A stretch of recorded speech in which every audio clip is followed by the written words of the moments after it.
ನಮಸ್ಕಾರ, ನೀವು ನೋಡ್ತಾ ಇದ್ದೀರಾ ಜಿ ಕನ್ನಡ ನ್ಯೂಸ್. ನಾನು ಶಿವರಾಮು. ದಿನದ ಎಲ್ಲ ಪ್ರಮುಖ ಸುದ್ದಿಗಳನ್ನು ನೋಡೋಣ ವಿಶೇಷ ಸಮಾಚಾರದಲ್ಲಿ.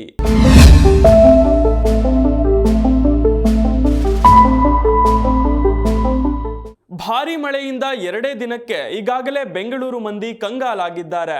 ರಸ್ತೆಗಳೆಲ್ಲ ಕೆರೆಗಳಂತಾಗಿದ್ದು ಕೆಲಸ ಕಾರ್ಯಕ್ಕೆ ವಿಘ್ನ ತಂದಿದೆ.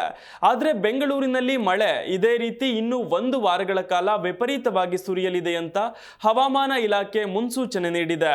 ಮೇ 26ರವರೆಗೂ ಕೂಡ ಭಾರಿ ಮಳೆಯಾಗಲಿದೆ. ಅರಬ್ಬಿ ಸಮುದ್ರದಲ್ಲಿ ವಾಯುಭಾರ ಕುಸಿತದ ಪರಿಣಾಮ ಬೆಂಗಳೂರಿನಲ್ಲಿ ಇನ್ನೂ 5-6 ದಿನಗಳ ಕಾಲ ಮಳೆಯಾಗುವ ಸಾಧ್ಯತೆ ಇದ್ದು 2 ದಿನ ಯೆಲ್ಲೋ ಅಲರ್ಟ್ ಘೋಷಿಸಲಾಗಿದೆ. ರಾಜ್ಯಾದ್ಯಂತ ಮುಂಗಾರಿಗೂ ಮೊದಲೇ ಮಳೆ ಅಬ್ಬರಿಸುತ್ತಿದೆ.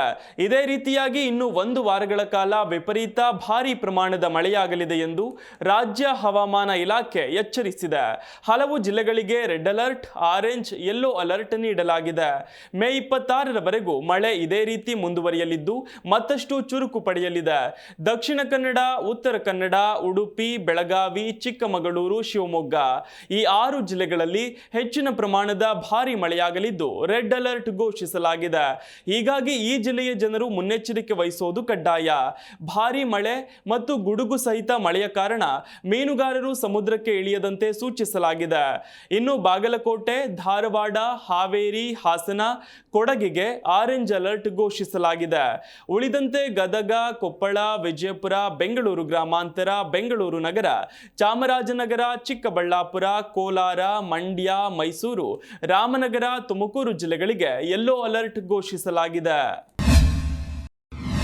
ರೇಣುಕಾಸ್ವಾಮಿ ಕೊಲೆ ಪ್ರಕರಣದ ಎಲ್ಲ 17 ಆರೋಪಿಗಳಿಗೂ ಕಾಮಾಕ್ಷಿಪಾಳ್ಯ ಪೊಲೀಸರು ಬಿಗ್ ಶಾಕ್ ನೀಡಿದ್ದಾರೆ. 57ನೇ ಸಿಸಿಎಚ್ ಕೋರ್ಟ್ಗೆ ದೋಷಾರೋಪ ಪಟ್ಟಿ ಸಲ್ಲಿಸುವ ವೇಳೆ ಹೆಚ್ಚುವರಿ ಚಾರ್ಜ್ ಶೀಟ್ ಸಲ್ಲಿಸಿದ್ದಾರೆ. ಆರೋಪಿಗಳ ವಿರುದ್ಧ ಹೆಚ್ಚುವರಿ ಸಾಕ್ಷ್ಯಗಳನ್ನು ಚಾರ್ಜ್ ಶೀಟ್ನಲ್ಲಿ ಉಲ್ಲೇಖ ಮಾಡಲಾಗಿದೆ. ಕೋರ್ಟ್ನಲ್ಲಿ ರೇಣುಕಾಸ್ವಾಮಿ ಕೊಲೆ ಕೇಸ್ನ ಚಾರ್ಜಸ್ ಫ್ರೇಮ್ಗೆ ಇಂದು ಸಮಯ ನಿಗದಿಯಾಗಿತ್ತು. ದೋಷಾರೋಪ ದಾಖಲಿಸುವ ಹಿನ್ನೆಲೆಯಲ್ಲಿ A1 ಪವಿತ್ರ ಗೌಡ, A2 ದರ್ಶನ್ ಸೇರಿ ಎಲ್ಲ 17 ಆರೋಪಿಗಳು ಕೋರ್ಟ್ಗೆ ಹಾಜರಾಗುವಂತೆ ಸಮನ್ಸ್ ಜಾರಿ ಮಾಡಲಾಗಿತ್ತು. ರೇಣುಕಾಸ್ವಾಮಿ ಕೊಲೆ ಪ್ರಕರಣದ A3 ಪವನ್ ಹೊರತುಪಡಿಸಿ ಎಲ್ಲ ಆರೋಪಿಗಳು ಇಂದು ಕೋರ್ಟ್ಗೆ ಹಾಜರಾಗಿದ್ದರು.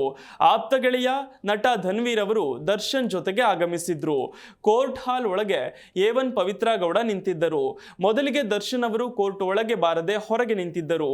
ಪವಿತ್ರ ಗೌಡ ಅವರಿಂದ ದೂರ ನಿಂತಿದ್ದ ದರ್ಶನ್ ಅವರನ್ನು ನೋಡಿದ ನ್ಯಾಯಾಧೀಶರು 1ನೇ ಆರೋಪಿತೆ ಪಕ್ಕ ನಿಲ್ಲಿ ಅಂತ ಸೂಚನೆ ನೀಡಿದ್ರು.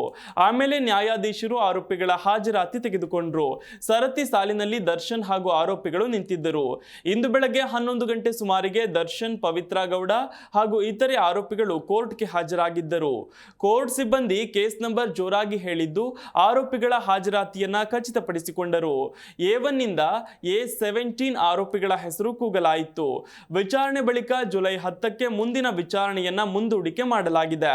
ವಿಚಾರಣೆ ಬಳಿಕ ಕೋರ್ಟ್ ಹಾಲ್ನಿಂದ ಹೊರಟ ದರ್ಶನ್ ಅವರು ಪವಿತ್ರ ಗೌಡ ಅವರ ಕೈ ಹಿಡಿದುಕೊಂಡು ಹೊರಗೆ ಬಂದಿದ್ದಾರೆ. ಕೋರ್ಟ್ ಹಾಲ್ ಒಳಗೆ ದರ್ಶನ್ ಗಪ್ಚುಪ್ ಆಗಿದ್ರು. ಆದ್ರೆ ಲಿಫ್ಟ್ನಲ್ಲಿ ನಟ ದರ್ಶನ್ಗೆ ಪವಿತ್ರ ಗೌಡ ಅವರು ದುಂಬಾಲು ಬಿದ್ದು ಮಾತನಾಡಿಸಿದ್ರು.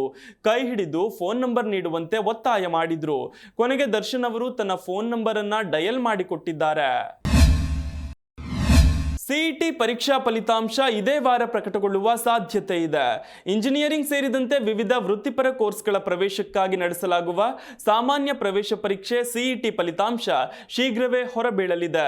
ಬಲ್ಲ ಮೂಲಗಳ ಪ್ರಕಾರ KCET 2025 ಫಲಿತಾಂಶವನ್ನು ಮೇ 25ರೊಳಗೆ ಪ್ರಕಟಿಸುವ ಸಾಧ್ಯತೆ ಇದೆ ಎನ್ನಲಾಗಿದೆ. ಕರ್ನಾಟಕ ಉನ್ನತ ಶಿಕ್ಷಣ ಸಚಿವರು ಪತ್ರಿಕಾಗೋಷ್ಠಿಯಲ್ಲಿ ಫಲಿತಾಂಶ ಘೋಷಿಸಲಿದ್ದಾರೆ. ಆದರೆ ಇದುವರೆಗೆ ಈ ಕುರಿತು ಯಾವುದೇ ಅಧಿಕೃತ ಮಾಹಿತಿ ಹೊರಬಿದ್ದಿಲ್ಲ. ಫಲಿತಾಂಶ ಪ್ರಕಟವಾದ ಬೆನ್ನಲ್ಲೇ ಅಭ್ಯರ್ಥಿಗಳು CET.online.karnataka.gov.in ಅಥವಾ carresults.nic.in ಗೆ ಈ ವೆಬ್ಸೈಟ್ಗೆ ಭೇಟಿ ನೀಡೋ ಮೂಲಕ ಫಲಿತಾಂಶವನ್ನು ಪರಿಶೀಲಿಸಬಹುದು. ಕರ್ನಾಟಕ ಪರೀಕ್ಷಾ ಪ್ರಾಧಿಕಾರವು ಏಪ್ರಿಲ್ 15, 16 ಮತ್ತು ಏಪ್ರಿಲ್ 17ರಂದು ಸಿಇಟಿ ಪರೀಕ್ಷೆಯನ್ನು ನಡೆಸಿತ್ತು. ಇದಿಷ್ಟು ಈವರೆಗಿನ ಪ್ರಮುಖ ಸುದ್ದಿ. ನೋಡ್ತಾ ಇರಿ ಜಿ ಕನ್ನಡ ನ್ಯೂಸ್, ಸತ್ಯವೇ ಸುದ್ದಿಯ ಜೀವಾಳ.